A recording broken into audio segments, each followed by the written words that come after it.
I have been an attorney. This year will be my 15th year at the end of this year. As Paulina mentioned, I graduated in 2010 from the University of Miami School of Law.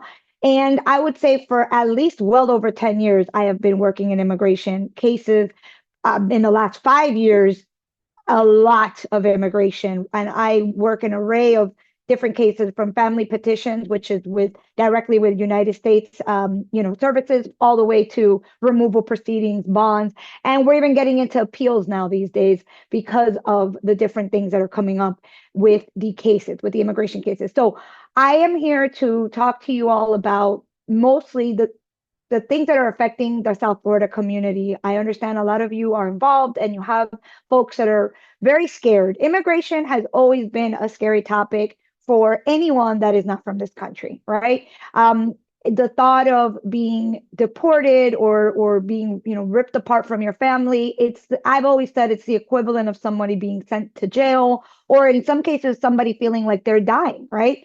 And so I know a lot of you work with folks that have children and they're worried about their children, particularly if the children are American, and or they have some sort of special needs. The reality is that you can say whatever you want about the United States of America.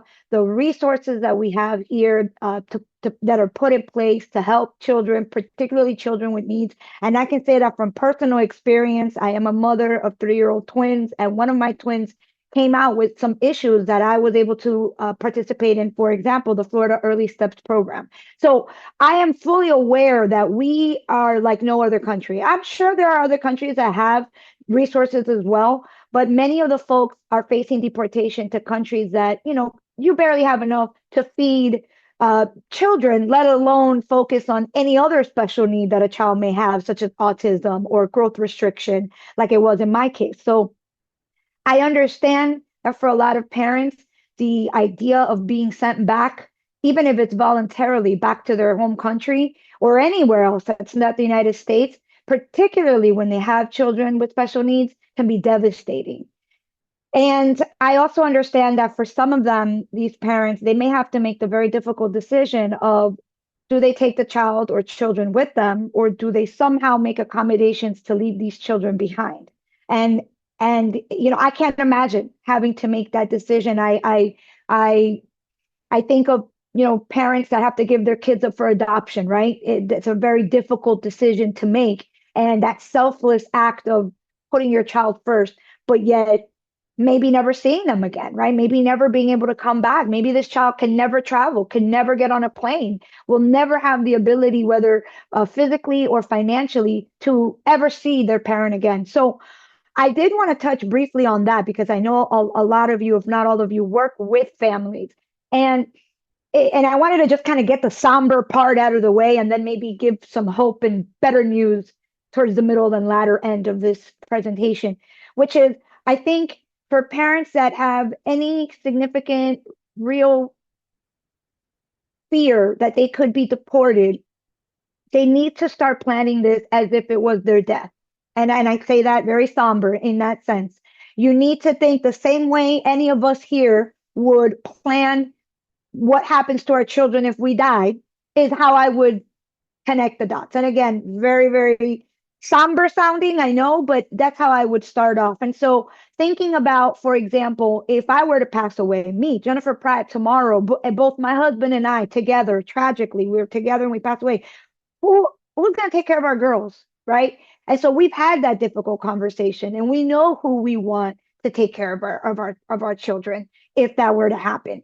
And there are documents that you can leave behind, similar to a will, if not a will, which is a great document for, I think, all parents to have, where you actually stipulate who you want to be the legal guardian of your child.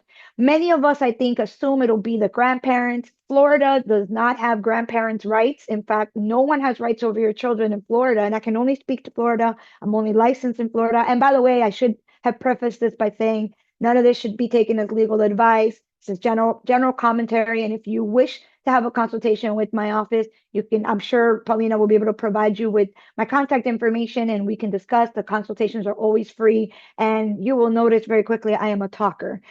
So I have no problem talking to people about their specific legal issues, but just generally, without getting into specifics, I would consider some sort of will, some sort of guardianship documentation, which I can help you prepare, giving you the opportunity to be a little bit more relaxed as a parent, knowing that if something were to happen to you, death or deportation, that you will have someone that is going to be able to go to court and establish some sort of guardianship, some sort of parental right type of relationship over your child. We'll be able to enroll your child in school. We'll be able to take your child to doctors and obtain medical records, for example. I would probably have a HIPAA signed, which is a federal document where you authorize the release of medical records to this individual that you want to leave behind. And I would have a backup just in case that person decides, you can do the paperwork today, but maybe it doesn't become relevant for 3, 4, 5 years. Things change, people change, their positions may change. And so you can have a backup, just like you would have in a will where you would have, your main person. But if this person can't do it, then you have your second backup person that could take over. I understand too that if your child is in any sort of program or obtaining any type of services, you want to get ahead of that and speak to those providers and see what will they need, what authorization or release will they need to make sure that someone else can step in your shoes. That person is going to probably likely want to go to court and basically make themselves the legal guardian through the court system. Another option, which is very, very, I would say, sad in a lot of ways and very aggressive, is adoption. That is also another option that I know a lot of parents might be thinking about, is formally terminating their parental rights. Please keep in mind that if you do that, that's it. You don't get them back. So this is no joke, right? But I know that unfortunately, I know because we've worked with unaccompanied minors, for example, where parental rights have to be terminated. And then you have some secondary, usually American relative, but it doesn't always have to be a relative. It could be a good friend of the family as well, who then takes over and adopts the child. You can imagine this puts a lot of strain, not only emotionally, but also financially over whoever's accepting the child, because now this is your child, right? You are now legally responsible for the child. But that is also another way that parents can think about ensuring that their child is well taken care of and that the legalities of it are out of the way, right? By literally allowing someone else adopting the child. Keep in mind that if both parents are alive, both parents will need to consent to this adoption in the state of Florida. They'll have to voluntarily give up their parental rights. And like I said, it's usually irrevocable. You can't go back on it. So that's sort of my spiel on, the somber part of it. If you have any questions, I don't know if you're opening it to questions at the end, Paulina, but that's sort of what I wanted to give that context to begin with in terms of folks that are planning and thinking that this could be a reality for them. Let me interrupt you very quickly. If you have any question, you can type it in the Sure. chat, and then I'm gonna read it to you later on. Perfect. The truth is that as we sit here today, if I were to get deported, there's several ways I can end up getting deported, right? We've seen it on the news. Literally, I could be walking down the street and get snatched up by ICE, right? Or some sort of, DHS official.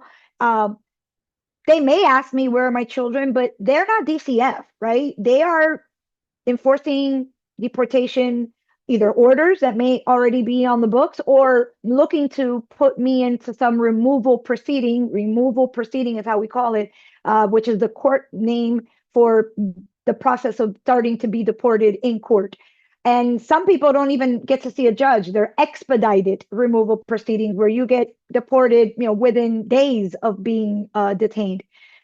It's very rare. I've yet to hear that anybody really goes, let me go see where those kids are. So there's a possibility that some of the children you work with, the parents go to work and then just don't end up ever coming back that evening because they got picked up at work or on a traffic stop or at a bus stop while waiting for the bus, whatever it is. So that's another reason why, depending on the child's age and obviously their demeanor and their physical and mental state, these parents need to have some backup, need to have something in place, because you may not have any notice when this happens. Alternatively, could DCF, like your local DCF department, go and knock on the door and figure out what's going on with the kids? Absolutely. But I'll tell you from personal experience, someone I know personally from when we were children, and so I'm talking to you about, well over 20, 25 years ago. Their parents got deported and nobody came to their house. And I'll never forget, it was people from my neighborhood. It was a 16-year-old, a 17-year-old, a 14-year-old, we were like teenagers, and nobody ever came. And they just fended for themselves. Thankfully they were a little older and they figured it out. They had some cousins and uncles and aunts that helped out or whatever. But this is a reality. And for families that are here, like let's say alone, that have no relatives, no support, these are things that they're going to want to start thinking about. I wish I had the answer. I was telling Paulina there should be an organization maybe that focuses just on that, on the what is going to happen when this happens. And maybe there is, and I'm not aware of it, but that is the reality of being deported, whether it's from court, right? We are starting to hear about folks that are going to court, immigration court. They're losing their cases. And usually you would be able to walk out and you would have 30 days to leave the country. It's true. A lot of people wouldn't leave and they would just live here for 10, 20, 30 years with a deportation order. We probably all know or have heard of someone like that. And now we're hearing, I have not personally lived it, but now we're hearing that as soon as they walk out, ICE is waiting for them right there outside of the courtroom. And they are able to detain them, even while they are pending that 30-day appellate period where they're able to request an appeal. So obviously at that point, you're going to want an attorney to come in, file an emergency, stay of removal, try to get them, out somehow, whether it's on by bond or whatnot. But this is the reality of it. So parents definitely want to have a plan of action for these unnoticed removals that could happen. And there is no perfect answer, except think of it, like I said at the beginning, as if you were doing your estate planning, as if you were thinking about what would happen if I'm not here tomorrow. Okay. As far as the presentation and some of the questions that Paulina had asked me about, I'll start and I'll share my screen. So it's just words, but you guys can follow along. Let me share. Here it is. Okay. So the first question she asked me, can you see my screen? It's like the words. Okay, perfect. Yes. So the first question she had asked me was about in the red. So the questions are going to be in the red about current deadlines and looking at these deadlines. For example, Haiti, on February 20th of this year, it was extended the parole. So what is not the parole, sorry, the temporary protection status. So what does that mean? Well, temporary protection status, also known as TPS, is a status that we give people. It's not a legal status. It doesn't mean you can stay in the country. It is a temporary status. The issue with the temporary statuses is that they have been given they've been given and then extended for a number of years, to the point where people have made lives here. If you recall, I don't remember the year, but that earthquake in Haiti that happened many, many moons ago, okay, they've been giving these to Haitian nationals since then. So imagine, I believe that was over 20 years ago, if I'm not mistaken, or at least 15 years ago. So it's temporary in nature. And it's part of, and not to get political, but it's part of what the administration now says, say, hey, well, this was never permanent, right? But it certainly feels permanent, right? When you've been here, you've bought homes, you've had children, you've gone to school, you've made a career for yourself, your families, your children, and now all of a sudden this can be taken away. And this concept, this legal concept of TPS, has been one of the main focuses of the administration right now, trying to revoke it, trying to take it. We all know it was recently taken from certain nationals, including Venezuelans. We'll talk about them in a minute. And then it was now, as of like 10 days ago, re-given back. So I'll talk about all that. So but as of right now, and again, all these are subject to change, literally may have changed before I got on this Zoom. So take this with a grain of salt here. As of now, for Haitians, the expiration is August 3rd, 2025. Okay, what would be my recommendation? So my recommendation is that if you are a Haitian TPS beneficiary, that you re-register by that deadline, August 3rd, well before that. I wouldn't even wait. When you re-register, if you don't ever want to lapse, like everything else in life, right? Your driver's license, you don't want to lapse, your insurance, yeah, same thing. You don't want to lapse, you don't want to wait till the last minute, you don't want to wait that maybe you send it to the wrong address and it gets returned back. So you want to just do these things ahead of time. That would be my recommendation. And here, what I have here is, in the yellow, it was extra notes. So the August 3rd deadline is the initial registration period for people who do not currently have TPS. So this is important. This applies to anyone who entered prior to June 3rd, 2024. Okay. So those folks who already had TPS on August 30th, 2024, that's what the re-registration period is for. And either way, like I said, the USCIS, which is immigration, basically, not courts. It's the actual immigration folks that get all the applications. They have always the discretion. Not everyone is eligible for TPS, by the way. Certainly, if you've been convicted of a crime here in America, you're not eligible, and that's probably the easiest one, and I would think the most common knowledge one. So there are people that apply for TPS and are denied. TPS, I would say a year ago, if you were in deportation proceedings, removal proceedings, as I called it earlier, in other words, that you were facing deportation in a court in front of an immigration judge, and I got you TPS, it was approved. A year ago, I was able to terminate your immigration case, your court proceeding, your removal proceeding. I would prepare a motion to terminate. I would attach a copy of the TPS approval, and I was getting terminations for Haitians, Venezuelans, anybody that had a TPS. As of the last 3 months, every motion that I have filed to terminate based on TPS has been denied across the board by every judge. And I do focus mainly in South Florida, so I can't speak to other jurisdictions. So I'm talking about, the immigration courthouse, Miami, right? Not even Orlando. I don't have that many. Pretty much almost all my cases are Miami. With that being said, what they're saying is respectfully wild to me. Their reasoning for why they're not terminating these cases now, the judges, and I say this respectfully because I know it's being recorded. I have a lot of respect for their work. It's not easy. There's very few of them and way too many cases. So they are doing a very hard and difficult job, and they do have to follow the law despite whatever emotions or nationality or background they have. But with that being said, the reasoning, usually these immigration judges, this is federal court. These are federal judges. These are smart individuals. They have very reasoned and logic based, law based reasons. And literally, I've gotten orders that say, because we don't know the future of TPS.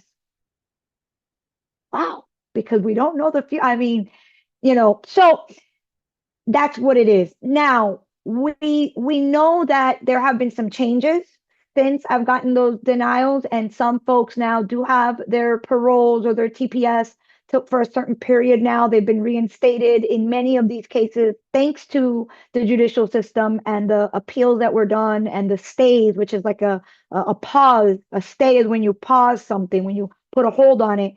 And so we are looking to renew those motions and see where they go.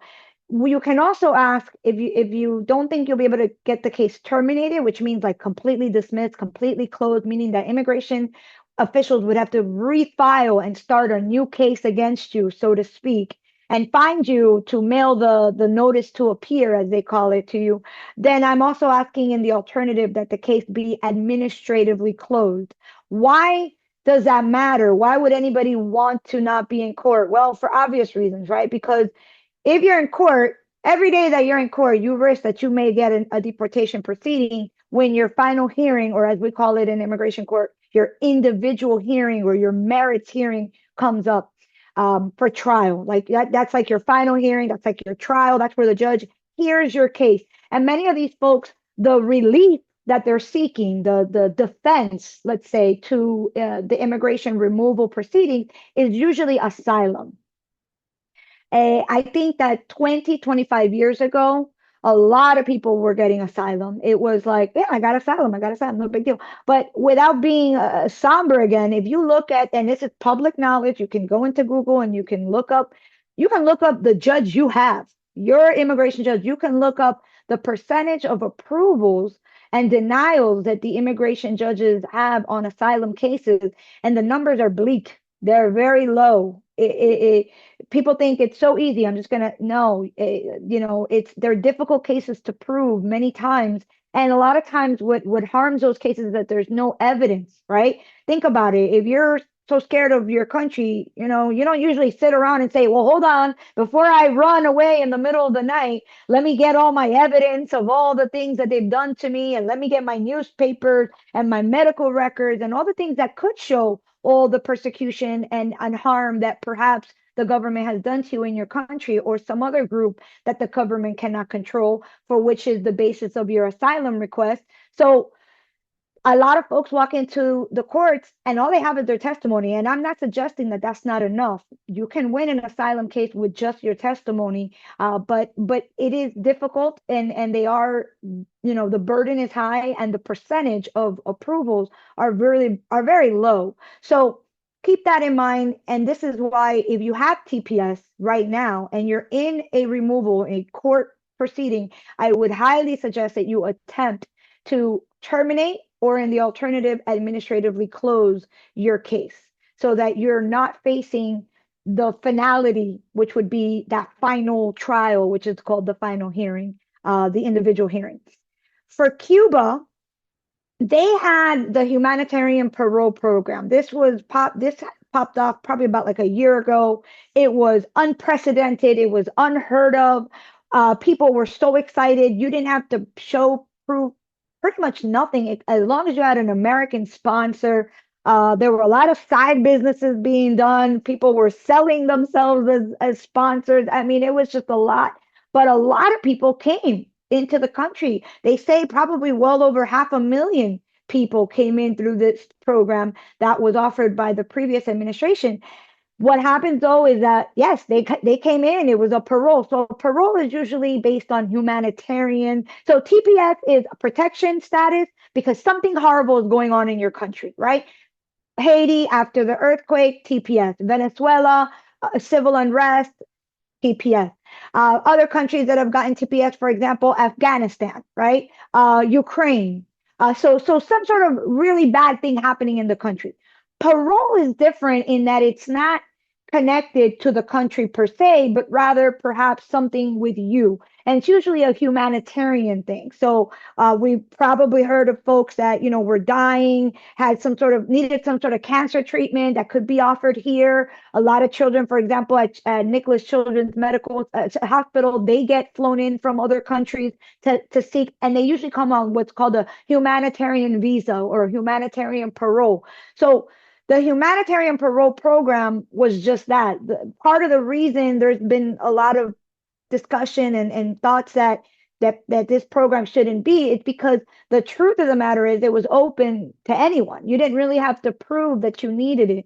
Another thing we also have seen, particularly with Cubans, is that Cubans have always been special. Everyone's special, but special in the immigration concept, in that they have this wonderful, amazing thing that pretty much nobody else has, which is the Cuban Adjustment Act, also known as the CAA. And one of the things that is required, though, is that you have to be paroled and or inspected or admitted when you come into the country. So the fact that these folks, when they were coming in through the border, for example, through Mexico, they were given literally a little piece of paper. Hey, you have a parole. In my opinion, it was like a toss-up. There was really no sound or reason. I have a client right now that this week on Wednesday, we had her trial. She came in with her fiance, and he got a parole and she didn't. And they came in at the same time to the same place. I have families where wives have gotten it, but husbands not, or vice versa. So there was no sound or reason in a lot of these cases. And so, for example, in my client's case from this week, her husband, well, he's not her husband, he's her fiance. He already adjusted under the Cuban Adjustment Act, because you can adjust after 1 year and 1 day. So he already adjusted. He's already a legal permanent resident. And they came in, the same time. And meanwhile, she was facing deportation on Wednesday. We got the case continued. Thank God she lives another day, and it got rescheduled for 2028.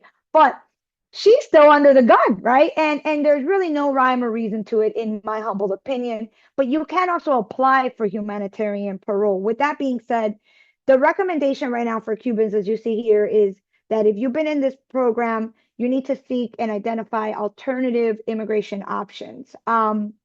Now, with that being said, I told you that things changed literally 10 days ago. Okay. On April 14th, the United States District Court for the District of Massachusetts issued a preliminary injunction. Injunctions are like the stays, the pauses, the hold, staying parts, meaning putting on hold parts of the March 25th notice from the Federal Registry that terminated these parole processes for Cubans, Haitians, Nicaraguans, and Venezuelans. What that means now is that if you are a Cuban, Haitian, Nicaraguan, or Venezuelan that has a parole, you have it until whatever expiration date it has. A lot of folks, when they came in, the parole was only for either a 1 or 2 year period anyway. Again, this is a temporary thing. And it does beg to the question, all right, we allowed all these people in. What were we going to do with them? What was the plan? And some of them got married. Some of them may be looking to get some sort of work-related visa. There are options. There are things that they can do to try to stay in the country and adjust, but it was never intended to be a permanent thing. But, tell that to the guy who, left Cuba and is now, in Miami at a Costco seeing, 30 pounds of meat for the first time in their lives. I mean, yeah, I'm not going to want to go back, right? So, it's a catch-22 if you ask me. But anyway, same thing with Venezuela. So this at this point, this information I have here is all true, but it has changed as of literally 11 days ago. So I'll run through that because it's the same thing. But again, because parole is different from TPS, so we have Venezuelans that have TPS, they should also be looking to see when their status, I say it like that because it's not legal status, but it is a protection that is supposed to prevent you from being deported. This is why if you had the TPS, we were able to terminate or conclude your deportation case, because the court, the way they saw it was, well, why am I going to keep trying to deport this person? They can't be deported anyway. They have TPS. They're protected, right? So same thing. Honduras has had TPS for a long time, a very long time. And the re-registration period for them now runs through July 2025. So while there may not be new registrations available, if you have the TPS already, you do not want that to lapse. And look, folks that have had TPS, for so long, they know that they need to re-register. You see the long lines at the embassies or the immigration offices because they're re-registering and they know that they need to. So the rest of my document here is just some general recommendations. Obviously, you want to stay informed.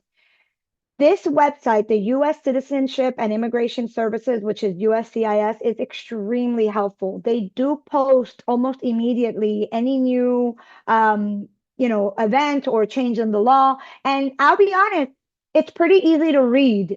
So they don't put a lot of legal jargon here. They cut to the chase, and they want people to understand what's happening so that they can take those measures. So I would definitely encourage any one of the folks you work with to be looking at this website. It's a free website. It's from the USCIS themselves, and they do have policy and legal updates that they do post sometimes daily, weekly, definitely monthly.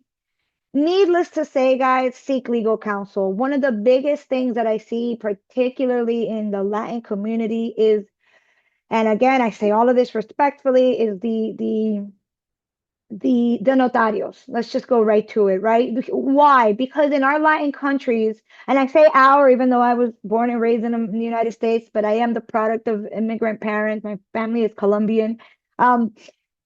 The word notario, you only say that to a lawyer typically in our countries, in Latin American countries. So here, if you know that to become a notary, it's literally like, I think, a couple hours program online. And pretty much anyone can become a notary here. You don't have to, I mean, I don't even think you need to have a high school diploma. And I'm not knocking anyone. I'm just saying that here I can introduce myself as yo soy la notaria, right? I am the notary. And for folks that particularly lack education, they may believe, oh, this is an abogada, right? This is a lawyer that's giving me this advice. And really, it's not. It's someone that, they may be very well versed. I'm not suggesting that there are not notarios out there that know their stuff. They've been doing this long enough and they might know more than some of the lawyers.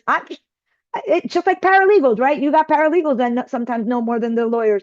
But I would definitely encourage all the folks you work with to seek real license. Let me not say real, but licensed legal counsel. A lot of the attorneys do offer free consultations, like my office. And if they don't, it is usually, there's a fee to it, but it might be the best money you spend. The notarios aren't free either. And one of the things that is across the board, and I'll say this for sure, I talk about it all the time in my office and with other colleagues of mine that work in the immigration law field, is that we are constantly cleaning up messes that notarios have done. I can't tell you the number of notarios that file asylum cases that are copy and paste from other clients, and they are lies. And what people don't understand is, yeah, okay, you put the application, great, you got your work permit, you got a driver's license, you're happy. But if and when immigration officials, whether it's the court, whoever finds out that this was a lie, you're going to be banned from ever being able to adjust, because there's going to be a finding of fraud against you. So you should, first of all, always tell the truth. But secondly, be guided by an attorney, because unlike the notarios, we attorneys are licensed, which was why I had to make that statement at the beginning of the presentation, by the Florida bar. We are regulated by the Florida bar. Notarios are not. So we have an ethical obligation, and I'm not saying we're all perfect, but we do have an ethical obligation, and there is a body of a governing body, aka the Florida bar, that you can go and file a complaint. That we could risk losing our license if we try to do something that's frivolous or misrepresentations to the court. So we're held to a much different standard. I don't even think notarios are held to any standard, to be honest. So keep that in mind when you're talking to your clients. A lot of them will tell you, yeah, the attorney helped me. If you're, look into it. If they're not on the floridabar.org website, they're not an attorney that's licensed in the state of Florida. Now, with immigration, it is true that you can be licensed anywhere in the country and still work immigration. In other words, you could be licensed in Puerto Rico or New York. So it can get a little tricky there, but you're going to want to know that whoever's representing the folks you're working with is an actual licensed bar attorney and not a notario. It would be my recommendation. Number 3 is to maintain all the documentation. A lot of times we have found that when we do FOIAs, which is the Freedom of Information Act, which is a very powerful tool, I recommend everyone do that on themselves if they have an immigration question or issue, because it will give you your entire history of your immigration case here in America. Everything that the government has. We have found some gems in there. For example, I have found cases where the person thought they had no relief. Like, for example, a Cuban. Oh, I came in through the border. They didn't give me parole. I don't have the paperwork. They lost it. Not everyone's organized, not everyone is on top of their paperwork. And we do a FOIA, and sometimes it could take several weeks for it to come back, but it comes back, and there it is. There's the parole. Oh my God. And that can make the difference between this person now being able to not just stay in America, but adjust and become a legal permanent resident, and eventually become a US citizen, be able to bring their family now from Cuba or whatever country they're from. So I definitely encourage that you need to be organized. I mean, I tell my kids every day, organization is the key to success. That's just me. But documentation is important. FOIA yourself. Tell your folks to FOIA themselves. They can do it themselves. It's a one paper. And if not, hire an attorney. It's usually a nominal fee. We don't charge usually too much for a FOIA, but I'm not here to talk about prices. I'm just saying this is an important tool. And that way you have a folder, you as the person, on what the government has on you. And there should be then no surprises if and when you go to an interview or to a court proceeding. Obviously, act promptly. There are a lot of deadlines. Asylum alone, you have to file it within 1 year of being here. And even though you can file it after, you're going to have a very good reason why you didn't file that asylum. A lot of folks who came in with these paroles and or were given TPS, guess what they didn't do? They didn't file for asylum because why, right? Okay, why would why would I do that if I already am protected and I can't? Well, now that when all this was happening a few weeks ago and they got stripped of that, a lot of them were way past the 1 year deadline. So what they may not know is that they could apply for asylum. In fact, we were encouraging folks to apply for asylum despite the 1 year limit having been passed. But you have to present to immigration why, a good cause, as they call it, as to why you didn't. And one of the reasons of good cause could be, well, because I was under TPS, right? And since I was under TPS, I didn't go ahead and file for asylum because it was like almost like redundant at that point. So, but that's something that it is needs to be well written, needs to be well documented, and that I would highly encourage and suggest people do with an attorney. Now, in terms of the second question that Paulina asked me, what are some steps that a parent or a caregiver that don't have any protection but have a U.S. child? Well, of course, we can wait till the child turns 21. And I know for a lot of people to say, oh my God, 21. You'd be surprised though. I have so many clients that, hey, I mean, literally, they call me the week before the child turns 21. We have all the paperwork ready, and literally on their birthday, the day after their birthday, we're filing everything. So 21 years is a very long time, I understand. But for a lot of folks, that's all they got. That's all they got is waiting for that child to turn 21. It does become a little bit more difficult when you have parents that are EWI, which is entered without inspection, meaning the people who come in crossing the border. You have to have several other components to the situation. But generally speaking, if you have an American child, and this is why birthright is such a hot topic too right now, because if they take away birthright, a lot of folks that have been literally waiting the 21 years might miss out on that opportunity. Needless to say, another way too is if you have a child that enters the military. Now, I understand that some of you may work with families whose children probably physically, mentally cannot enter the military, but if they have children that can enter the military, that is another option as well. That is military parole in place, the PIP program. I highly recommend it. It is another pathway for children to help their parents become legal. It is a big sacrifice. Your child does have to enter the military, but they could also, I believe, do the reserves, which is hopefully not as scary as active, and they do have to be active duty, but as maybe entering, I don't know, the Marines or the U.S. Army Corps. But it is a sacrifice and it's not for everyone, but it is an option that a lot of families do explore as well. Another thing that I think a lot of people don't know about, when you have nothing, you've got nothing, but you have the American children or you have the American relatives, which we can refer to as qualifying relatives. We call them QRs, is that you can look at cancellation of removal, meaning you got picked up, you're facing deportation, you have no relief, right? You're not married, you have nothing else that you can do. And what it says is you must prove 10 years physical presence. It's going to be very important that you highlight to the folks you work with that filing taxes is of utmost importance in this country for all of us, but particularly for anyone that wants to take advantage of any immigration benefits in the future. They can apply, even if they don't have a Social Security, for what's called a TIN number or TIN, and that way be able to report the income that they make and pay taxes on it. And that is one way of also showing the 10-year residency. You can obviously show it as well by way of lease agreements, and maybe FP&L records, water bills, light, electricity. Well, I said up, cable bills, things of that nature. If they've been driving for some reason and have car registrations, the point here is to show that you've been in the country for at least 10 years, that you have good moral character. So needless to say, no criminal convictions or anything like that. And then you do have to show something that this is the kicker here.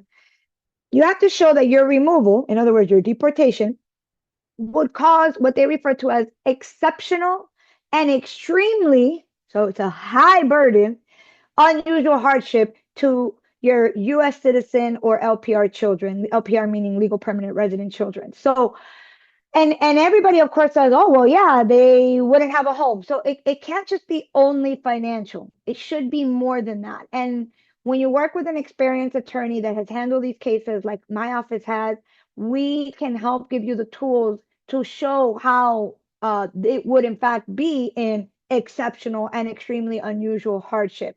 Usually we center that around psychological records for some of the folks that you all work with. If their children have, you know, health issues, that could most certainly be a way for them to gain pathway to, eventual legal status in this country. Because, look, I get a file and I'm like, what does the kid have? Anything? Does the kid have anything? Does the child have anything? And it's like, I got nothing. Okay, he's got scoliosis. We're going with that.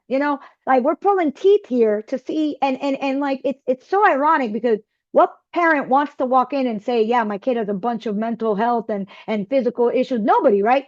So au contraire, when the parents tell me, no, my child is super smart, super healthy, like, God bless, obviously, right? But unfortunately, then that doesn't help us in showing that this super healthy, super intelligent child is at risk of losing their parent or parents to deportation. So we have to get more creative.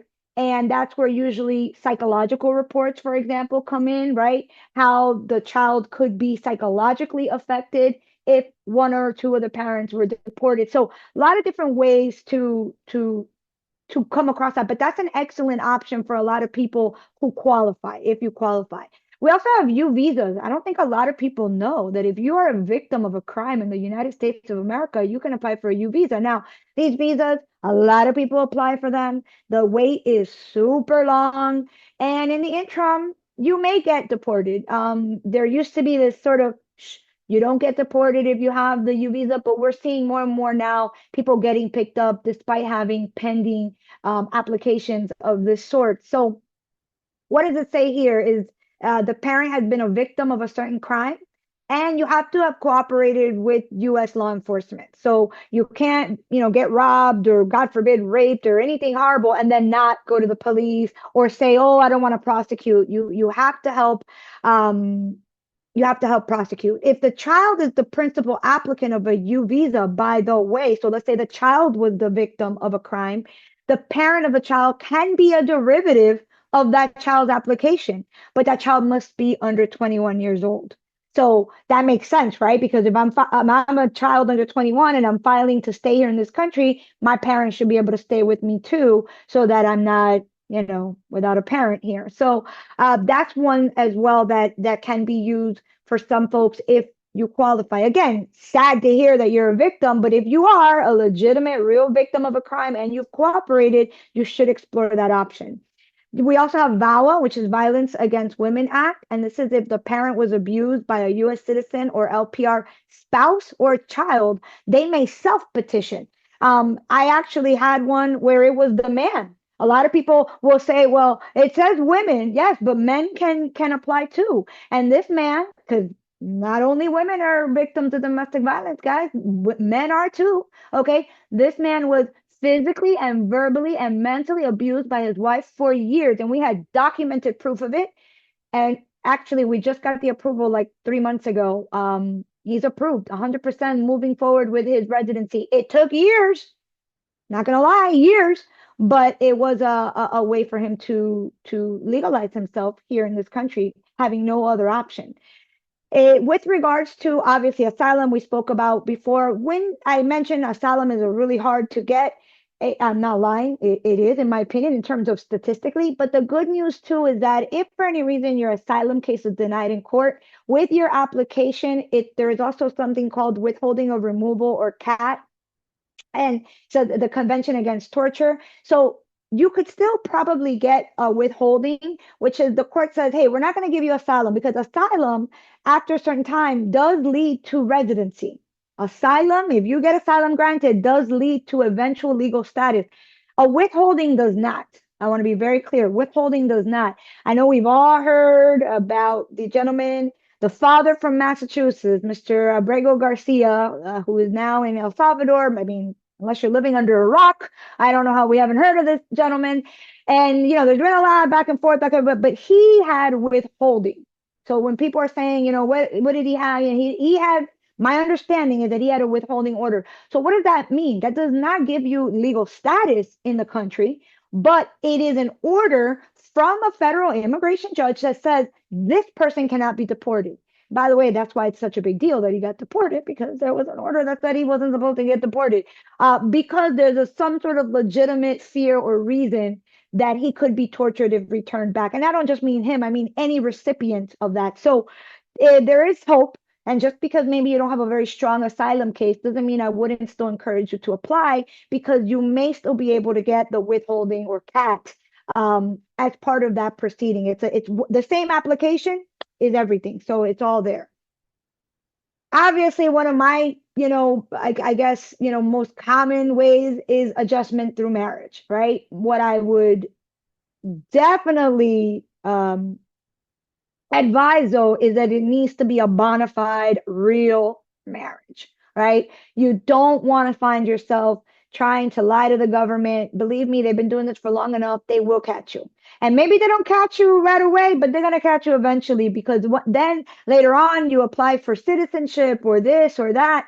And believe me, these applications, and now with AI, everything is being scanned.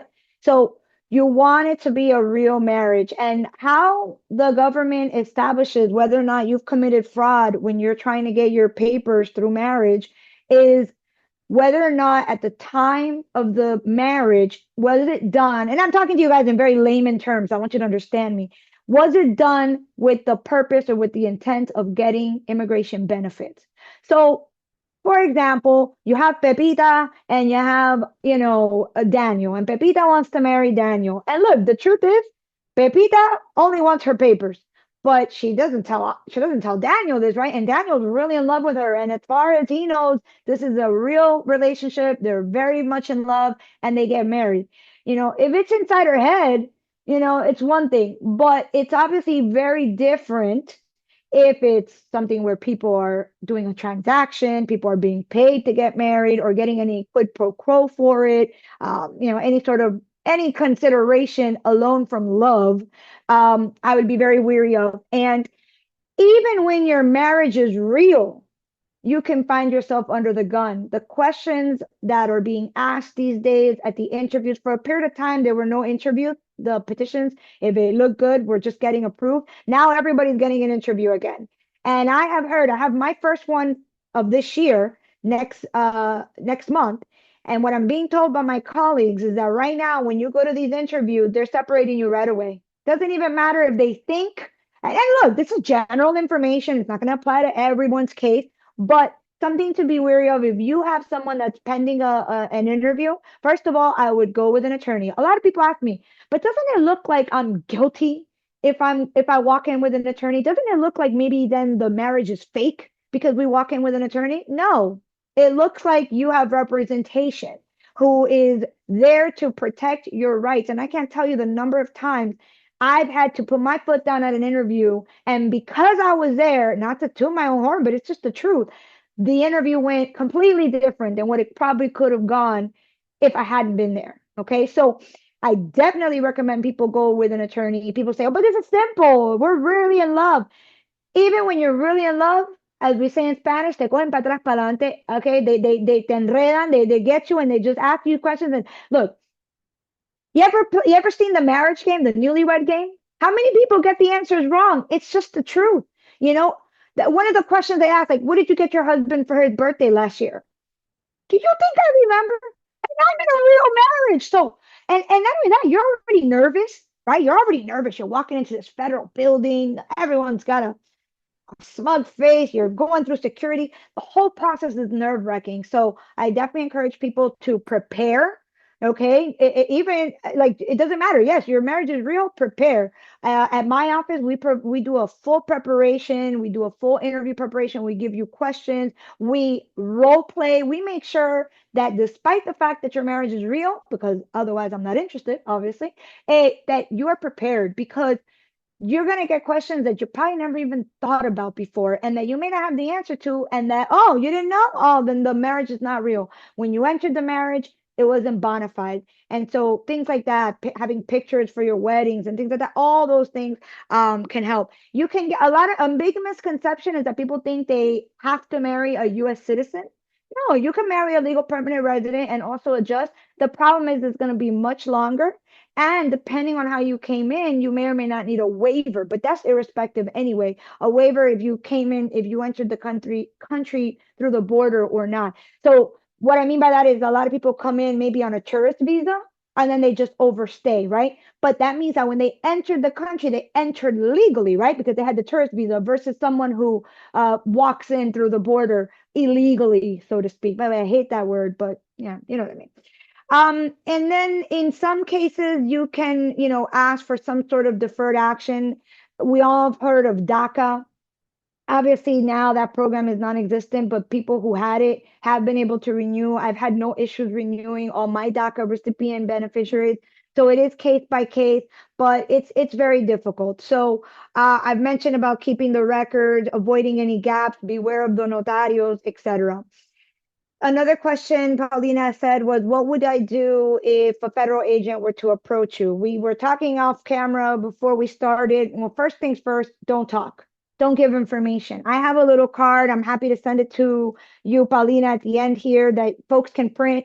It's in English and in Spanish, and literally that's what you're going to show the agent.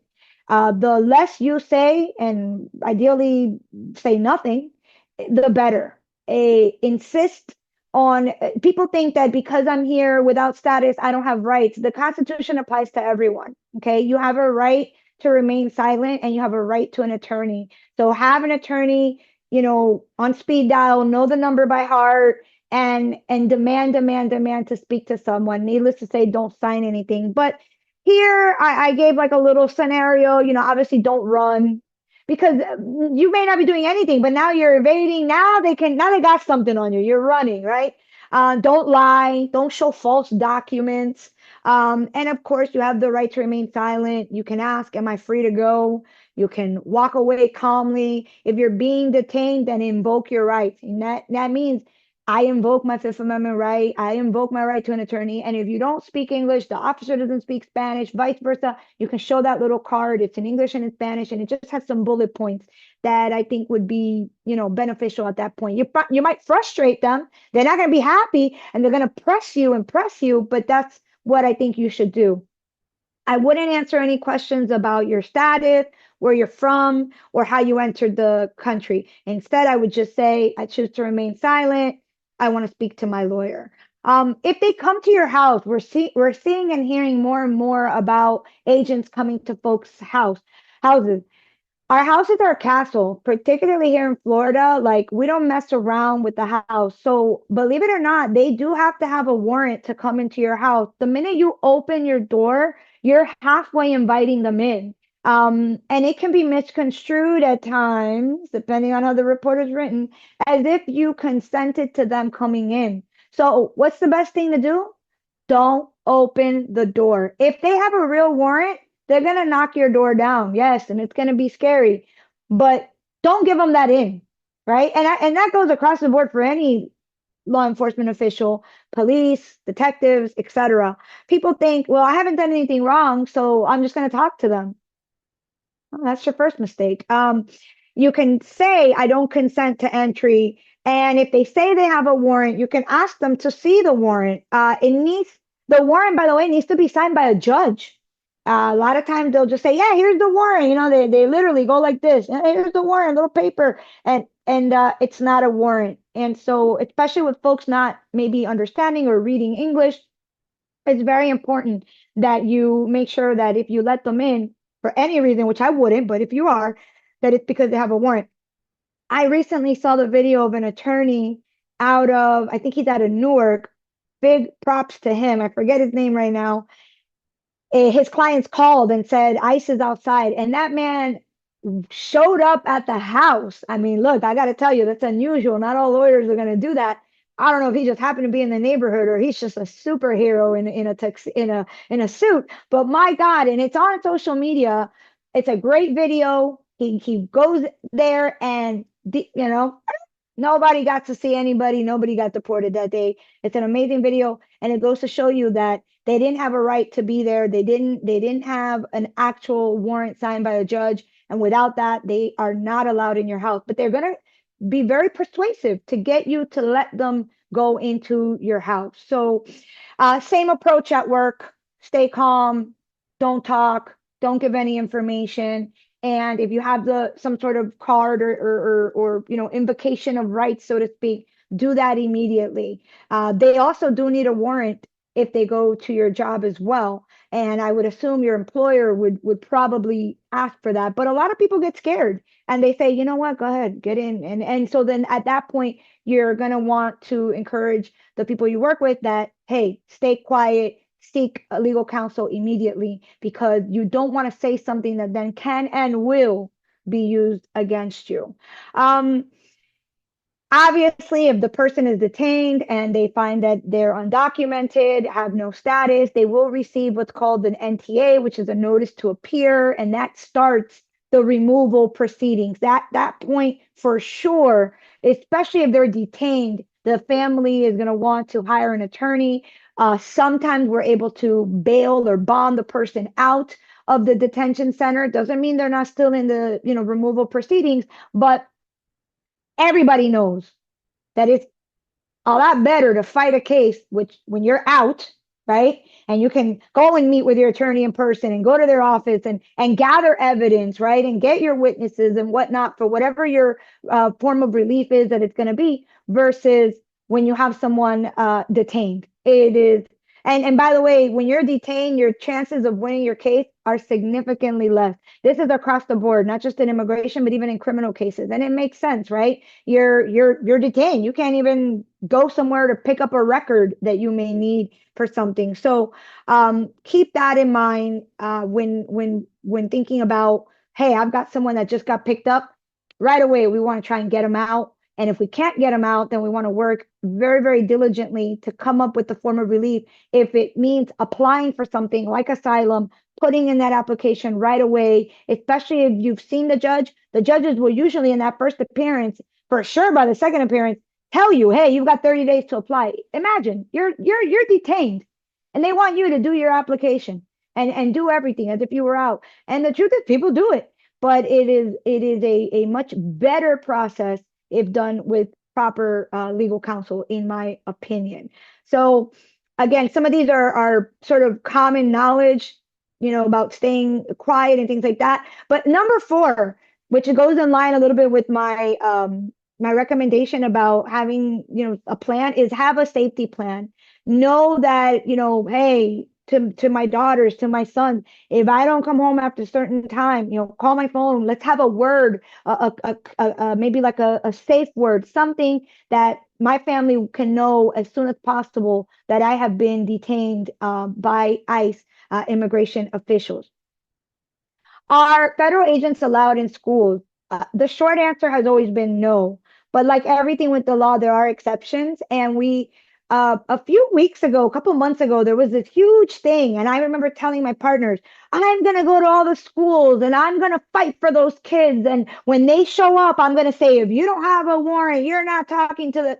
And the truth is that it was like very televised and very much in the media. But when I started inquiring, okay, to people at schools, they were like, no one has come here. So I don't know if, in fact, any agents actually have been going to schools to interview children or anything like that. But the same thing applies. The problem is the schools oftentimes don't know how to handle these agents coming in and perhaps assume that they have to let them talk. So it's important to educate the parents you work with to tell their children that if they're asked any questions, they say, I'm not answering anything unless my mommy and daddy are here. Period. The end. And they need to stick to their guns. And it's a lot easier said than done. And obviously children are very impressionable. These guys are coming in gear and guns and things, and it's very scary. So I hope that this isn't any children's reality, but if it is, that's what I would say. I would do that. And sadly but true, I would probably somewhere in my child's backpack have a copy of any proof that they are in fact American if they are American, just in case is what I would do. So this, by the way, was supposed to be across the board for churches and courts, not just schools. But we have heard some off situations where agents have gone into churches or hung out around them, or hospitals, places where they know people have to go, right, regardless of their status, immigration status. So again, can kids be removed from school? Generally, no. And I haven't personally heard of this, but I know that a few weeks ago this was very heavy. People were very scared. Some people weren't even sending their children to school because of this. I haven't heard that this is the case, though, that there's an actual child that has been physically removed and or worse, deported from this. So I think it's a rare exception. And I'm not suggesting that if you have an older child, perhaps, who has some sort of criminal record, maybe they might be more interested in speaking to that child. But again, I have not personally heard, and I think stay quiet would be my recommendation. Speaking about children that have, disabilities, that have services, etc., what can we do for those folks? Well, we can attempt to do the humanitarian request, right? And I've seen some of those have been granted, especially if you have the medical documentation to prove the medical condition. I have seen doctors at Nicholas Children write moving letters about children that have cancer and different, medical conditions, and why it's so important for them to stay in the country to be able to receive those treatments. So definitely having a relationship with your doctor, being honest about your immigration status, and then having an attorney help you apply for these benefits. Paulina, I don't know how much time we have, but I see that I'm over the hour and I don't want to impose.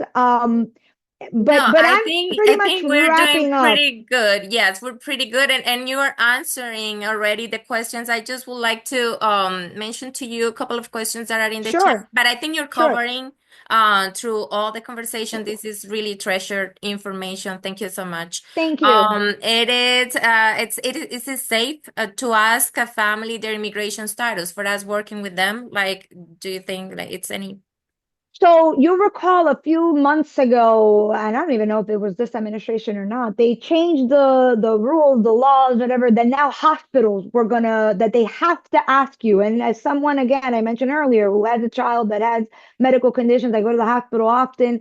There it is. I see it now. It's like literally on the first page. What is your immigration status? Look, the problem with asking people their immigration status is the same problem you have when you ask a woman her age, right? It makes people uncomfortable, right? I'm gonna stop sharing my screen just so I can see you, all you beautiful people. And it makes people uncomfortable, and so I could see why someone might go, "Oh, wait, who are you? Are you the feds? Why are you asking me?" And then I just finished telling you to shut your mouth, right? So it's gonna make people uncomfortable, but I think if you explain, hey, I do not work with ICE, I'm not asking you, and that the hospitals have been trained to say that, look, this is a reporting requirement, but it's not going to be shared. I'm not here to, tell on you, so to speak. I guess comforting them and explaining to them why that information is important. And I would preface by saying, I'm going to ask you a question. You don't have to answer, but the reason I'm asking is because I think I can help you. I think I have resources or people that I can send you to that may be able to help you in this situation. And if you don't want to answer me, don't answer me, but I still want to give you this information in case it applies to you, right? And perhaps that might be a better way to gather that information, because if I'm telling people to be quiet, why would they admit, anything, including whether or not they have a status here? It's it's a very tough question. I wouldn't want to answer it. I'd want to really know why you're asking me that information. And I think it leads to the next question that it says, what can we say to families seeking medical care for their kids? Is it safe to make referrals? I think so. I think that medical professionals are not in the business of reporting children to ICE or to immigration. Obviously, to the extent that there's abuse, right? Obviously, they're going to report it to DCF, and that could spiral into something else. But I think generally speaking, children that need, and I feel like across the board, right? Across the world, a child I mean, there's a reason why on the boat, women and children, go first, right? The children, we're looking out for children. And I would hope that despite their immigration status, the focus as a medical professional, which I am not, but I would hope that it's not to do any harm to the child with respect to their immigration status, but rather help them in their medical need, right? And their medical need is completely irrelevant to their immigration status. Certainly someone could say or argue, well, does that mean I'm not going to get paid for my services, right? As a doctor, because they have no status and I can't even, I don't know, right? But I wouldn't deter anyone from offering medical services or referrals that are absolutely necessary for some of these families simply because they don't have status. I just wouldn't. And that was one of the fears when that law came out, that rule came out about the hospitals with, my God, we're going to have folks without status that aren't going to go to the doctor now, that aren't going to go to the hospitals now, that aren't going to seek treatment because they're afraid that if they go, they're somehow going to get picked up or deported. And some folks have real, conditions, cancer treatments they're undergoing, whatever, and not to go. Look, at the end of the day, ladies and gentlemen, health is wealth, right? And if we don't have our health, I don't care if you're in the United States of America or if you're in, Cameroon. You need to be healthy. And so seek medical attention. And if it means that somehow you wind up in some sort of immigration proceeding because of that, I think that I could live with myself because what are you going to self-care? You're going to come do a surgery on yourself? I mean, we have to be healthy. We're not healthy.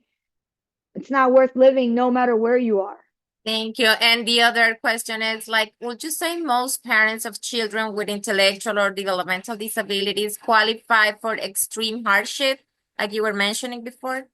I do. I absolutely do, especially because most of these conditions are heavily documented, and that's going to play a major role in the court case is that documentation. And I don't mean the documentation that you get, after you got picked up by ICE. No, I'm talking about the history of years that you can prove this child genuinely has an issue, whatever that issue may be, is going to go a very long way. At the end of the day, nobody, including the American government, wants the burden, sad to say, right, or the responsibility of having to take care of a child with special needs. At the end of the day, as parents, it's our God-given job. We didn't have a choice. This is what God gave us, and we love our children. We're going to take care of them. We're going to do everything we can, and hopefully do better than anyone else, right? Than anyone else could.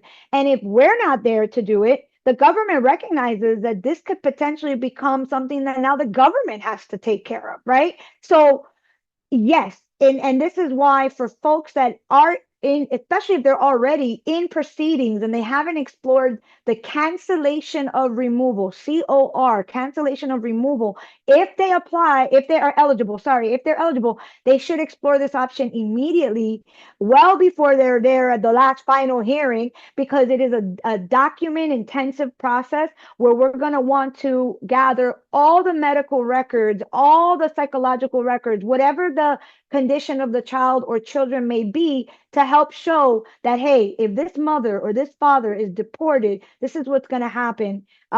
This is why this is unusual and extremely, it's an unusual hardship and extremely exceptional, and this person should not be deported. In addition to the fact that they have good moral character and, there's other factors as well. But certainly. And look, I don't want to give all the recipes here, but it doesn't have to be my child is dying and then that's why I qualify. Like, I've had folks where the child had mental health issues, suicidal tendencies, right? Based on something, the death of a family member. Maybe they saw something horrific as a child and it scarred them and traumatized them. So every case is going to be factually different. And that's why you need to sit with a professional that has done this, that this is what they do, and that they can think outside of the box sometimes, ethically, legally, obviously, never misrepresenting to the court, but within your facts. And this is what law school teaches us to do, right? To see facts, and that's why you can always have two sides, two arguments, right?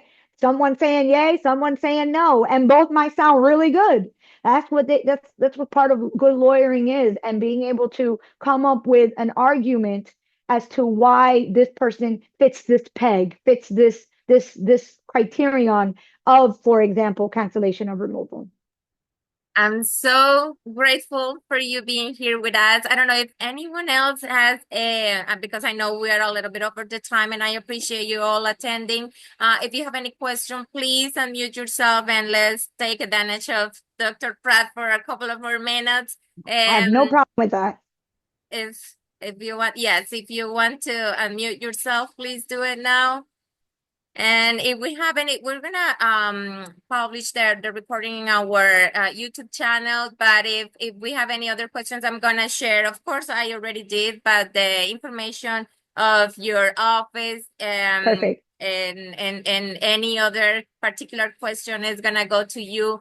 We really appreciate you. It's been Thank you. an amazing presentation and actualization of the information that is really relevant to all our families, Dr. Pratt. Thank you so Terona has much. a question. Terona. Terona, hi.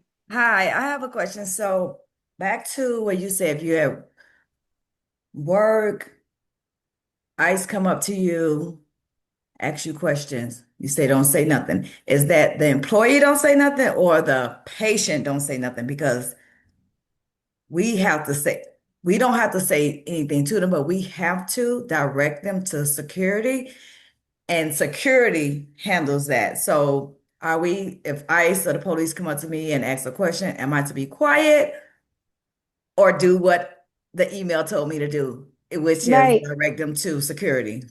Right. And that's the thing, right?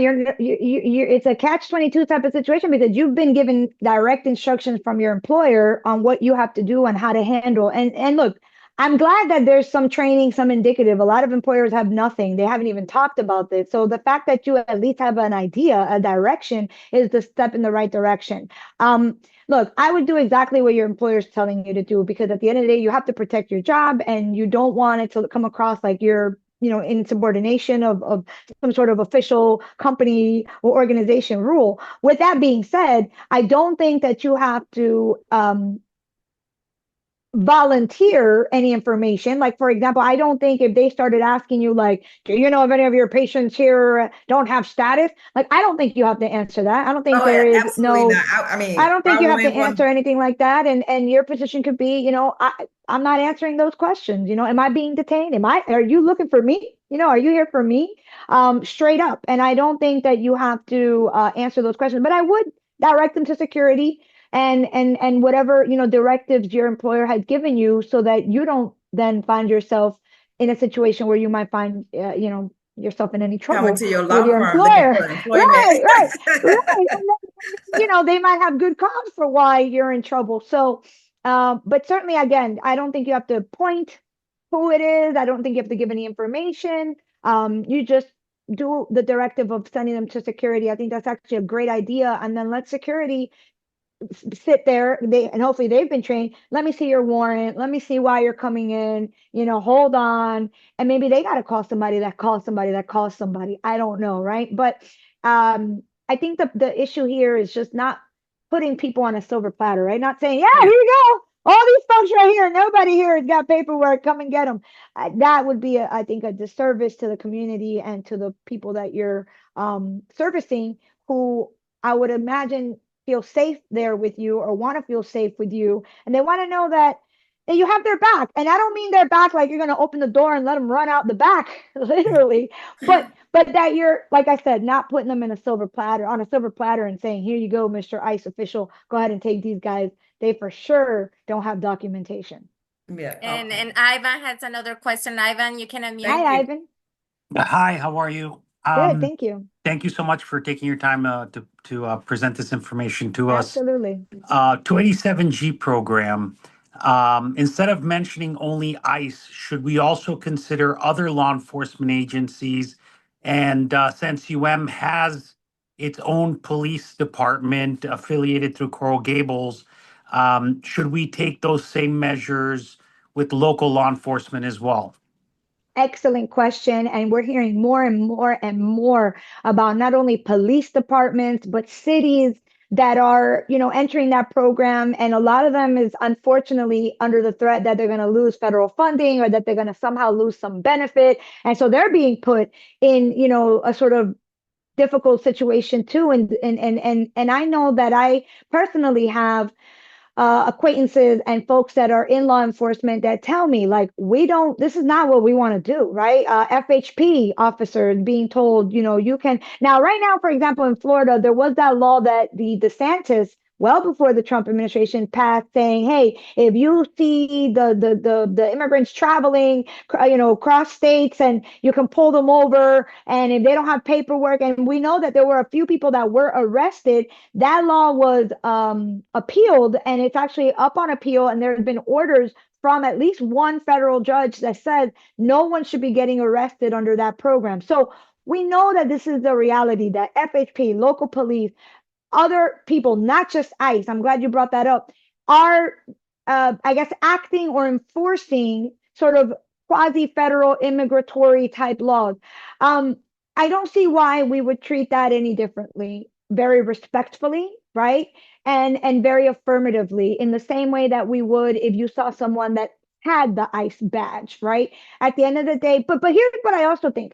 I don't think that the local police are out hunting or looking to find immigration issues within our community. I think, and this is just my opinion, I think that what they're empowering these officials with, let's call them the local officials, is with the ability that if they come across an issue, so there's a disturbance on campus, for example, right?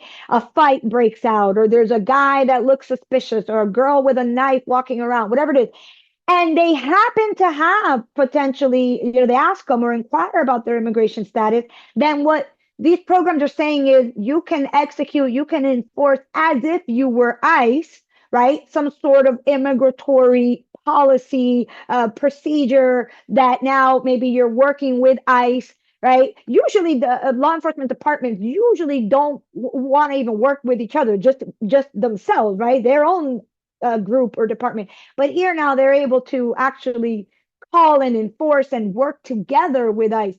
So